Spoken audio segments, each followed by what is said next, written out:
두 번째 강의, 비만 환자의 인슐린 저항성 검사의 특징입니다. BMI와 콜레스테롤에 대해서 1강에서 살펴봤다면 이제 2강은 인슐린 저항성을 살펴보는 검사입니다. 인슐린 저항성의 의미가 뭐고 그걸 평가할 수 있는 검사 지표들을 살펴보려고 합니다. 비만에서 인슐린 저항성이 우려되는 경우는 어떤 것들이 있을까요? 자, 환자가 왔는데 다음과 같다면 인슐린 저항성 고려를 한번 하셔야 되는 필요가 있습니다. 환자가 이렇게 얘기합니다. 식사량 조절을 했는데도 살이 잘 안 빠져요. 운동량을 늘리고 더 먹지 않는데도 살이 안 빠져요. 식욕 조절이 너무 힘들어요. 저혈증 증세처럼 막 어지러워요.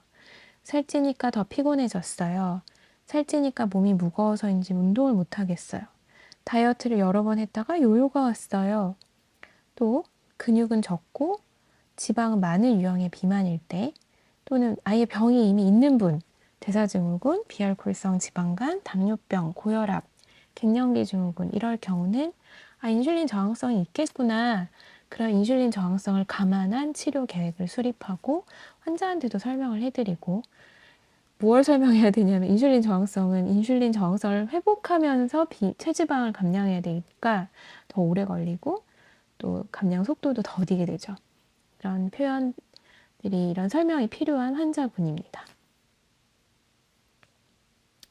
인슐린 도대체 뭐길래 인슐린 저항성 있는 비만이란 표현이 나왔을까?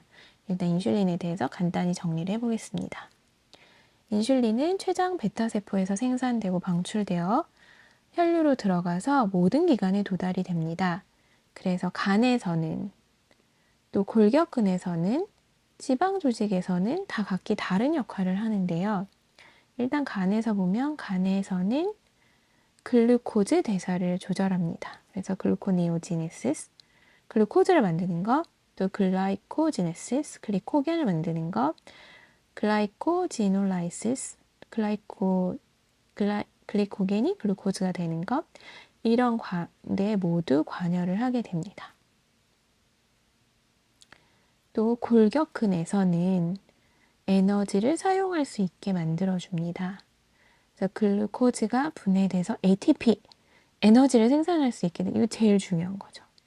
이게 사실 인슐린의 가장 핵심입니다.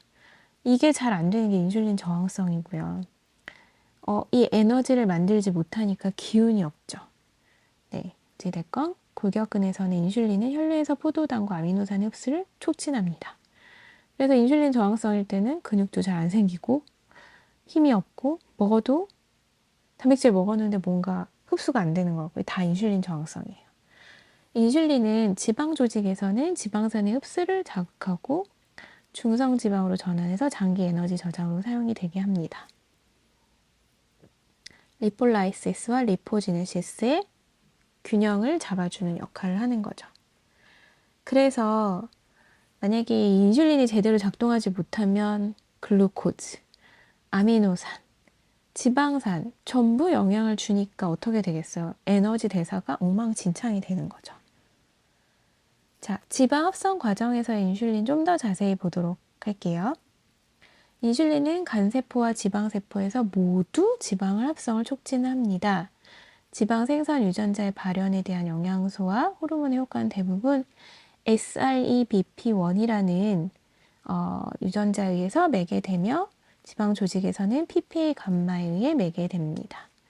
그래서 이 SREBP1이 되게 유명한 유전자인데 뭐 용어는 꼭 모르셔도 됩니다. 어찌됐건 인슐린은 글루코즈가 리포지네시스로 들어오게 파토사이트에서 하는, 요거를 디노보 리포지네시스라고도 하는데, 이 과정에 인슐린이 작용을 하고요. 언제 글루코즈가 리포지네시스가 되도록 하냐? 뭔가 지방에서 에너지를 충분히 생산하지 못하고 있거나, 또는 글루코즈가 이미 너무 많을 때 이 간에 저장을 하게 됩니다. 그러니까 어떨 때가 글루코즈가 많겠어요?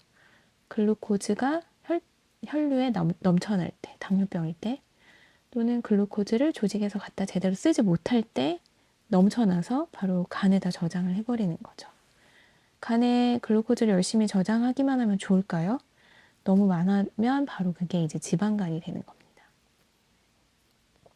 또 지방세포에서는 원래 리포제네시스가 일어나게 돼 있죠. 인슐린이 바로 글루코즈도 땡기고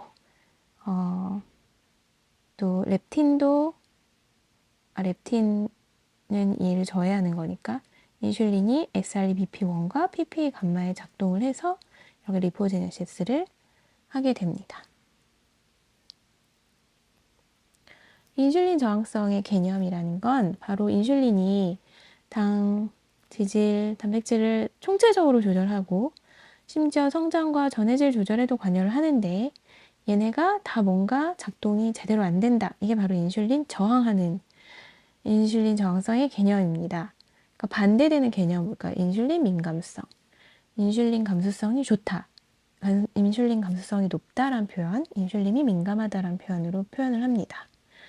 인슐린 저항성은 인슐린이 부족하지 않은데 작용이 저하된 상태고요. 인슐린 저항성 상태에서는 체내 농도가 감소하는 것이 아니고 인슐린의 작동이 떨어지니까 몸은 어떻게 생각하냐면 인슐린이 모자란가 봐 하고 실제로 인슐린을 증가시켜요. 그래서 인슐린 혈중 농도의 증가, 고인슐린 혈증, 하이퍼인슐린네미아가 생겨서 고인슐린 때문에 나타나는 증상들이 또 나타나요. 대표적으로 리포지네시스가 너무 활발해지는 거죠. 그러니까 살이 쪄요.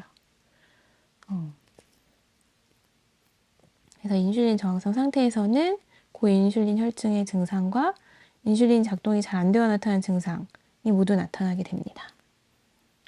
인슐린 저항성은 어떻게 생기게 되냐? 여러 가지 가설이 있습니다. 일단 인슐린 민감성 골격근 세포는 인슐린 신호 전달 캐스케이드 AKT 경로를 활성해서 포도당 흡수 글리코겐 합성을 해서 증가하는데 이게 이제 원래 정상일 텐데 근데 인슐린 리지스턴트 그러니까 저항성이 생겼을 경우에는 신호 전달에 문제가 생겨서 글리코겐 합성을 자극하는 인슐린의 능력이 둔화가 됩니다.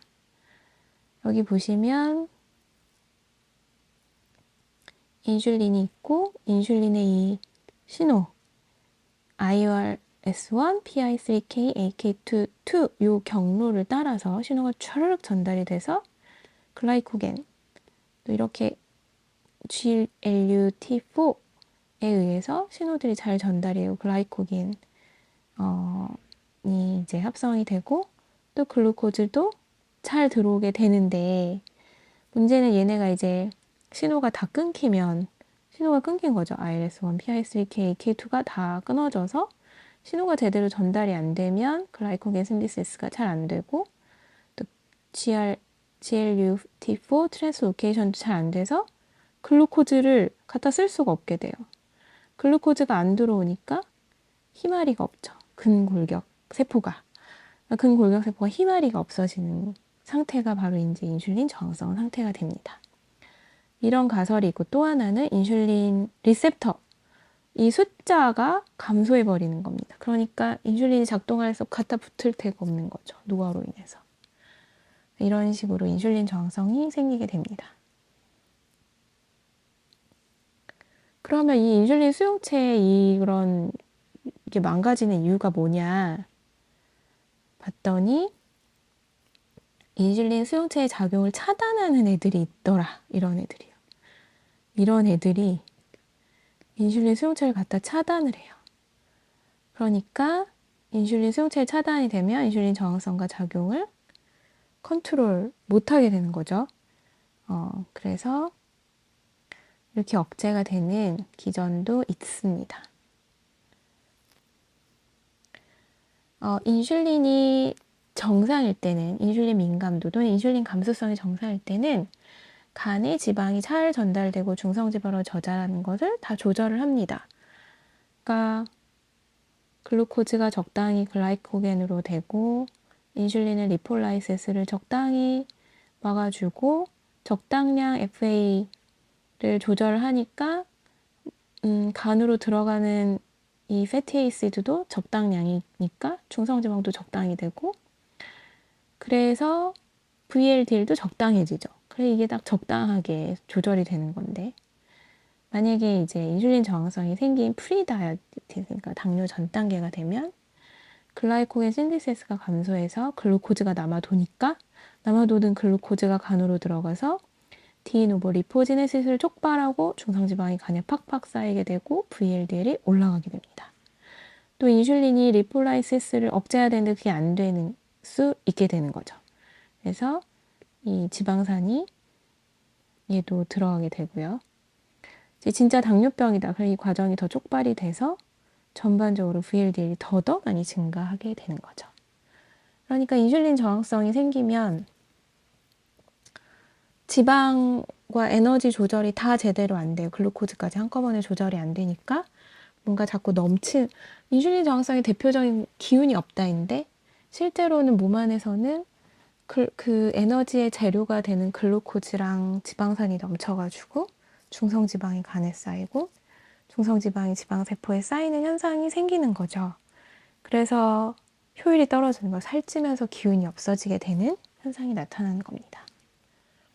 자, 인슐린 저항성 증상. 글루코즈를 근골격 세포에서 제대로 활용을 못하니까 몸은 어떻게 생각하냐면 글루코즈가 너무 적어요. 라는 신호가 계속 발생합니다. 자주 배가 고프게 되죠. 그리고 무기력, 피로감이 계속됩니다. 집중력도 떨어지죠. 글루코즈는 신경 활동에서 되게 중요한 건데 걔가 떨어지니까 몽롱하기도 하죠. 마치 굶은 것처럼 저혈당 증세처럼 나타납니다. 그리고 실제로는 조직에는 글루코즈가 떨어진 것처럼 저혈당 증세가 보이는데 실제 혈당, 혈압, 콜레스테롤은 다 증가할 수가 있죠.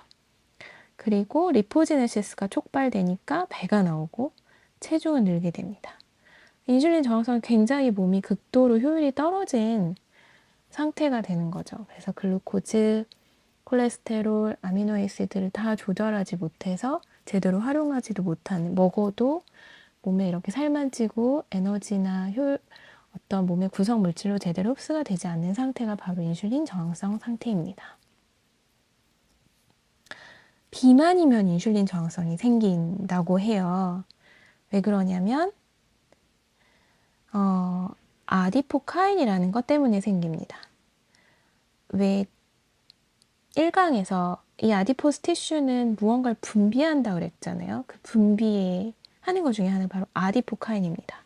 아디포사이토카인이라고도 하고 아디포 호르몬이라고도 합니다.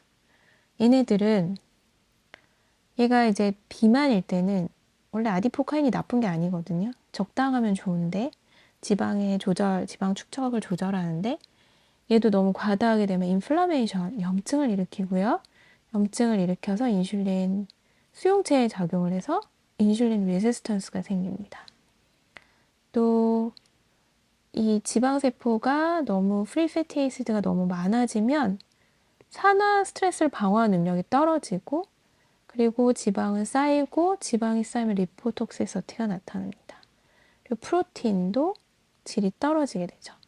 전반적으로 이렇게 돼서 인슐린 레지스턴스가 생깁니다. 과도하게 축적된 지방세포는 염증성 사이토카인, 아디포카인을 분비하고 과도한 지방산은 세포의 산화 스트레스 저항력을 떨어뜨리고 세포의 미토콘드리아 기능이 떨어지고 세포 내에 지질 대사물이 축적되는데 그런 세라마이드 같은 거, 이 세라마이드 이제 지방 독성을 발생시키고 인슐린 수용체를 활성을 차단하고 그래서 인슐린 저항성이 발생이 됩니다.